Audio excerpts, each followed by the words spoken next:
আমি মানুহৰ যে খাদ্য ডেলিভাৰী কৰি ফুৰোঁ, খাদ্য যোগান ধৰি ফুৰোঁ, সেই মানুহবিলাক মানুহ নহয় নেকি? অকণমান দেৰি হ'লে গ্ৰাহকে মাৰিব, গালি দিব, গালি মাৰিব। আৰু যদি অকণমান সোনকালে যাওঁ বুলি ভাবি কেনেবাকৈ ন' ছিগনেল সোমাই দিওঁ, তেতিয়া পুলিচে মাৰিব। বা আমাৰ কি জীৱন! মানুহক উপকাৰ কৰিব যাওঁতে, মানুহৰ ভাল খাদ্য দিবলৈ যাওঁতে আমিবোৰ ঘূণীয়া হওঁ। আমিবোৰ মানুহ নহয় নেকি?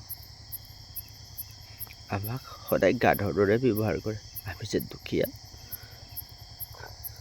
কিবা বস্তু যদি আমি অকণমান লাহেকৈ লৈ যাওঁ, তেতিয়াও যেনেকৈ মালিকে গাধটোক মাৰে, অকণমান যদি স্পীডত যায় তেতিয়াও গাধটোক মাৰে। সেই আমাক গাধ বনাই পেলাইছে অ' আমাৰ দুখীয়াবিলাকক। বা আজিৰ দিনৰ মানুহ বহুত উন্নতি হ'ল, কিন্তু আমাৰ দৰে দুখীয়াবিলাকৰ কথা এবাৰো নাভাবিলে।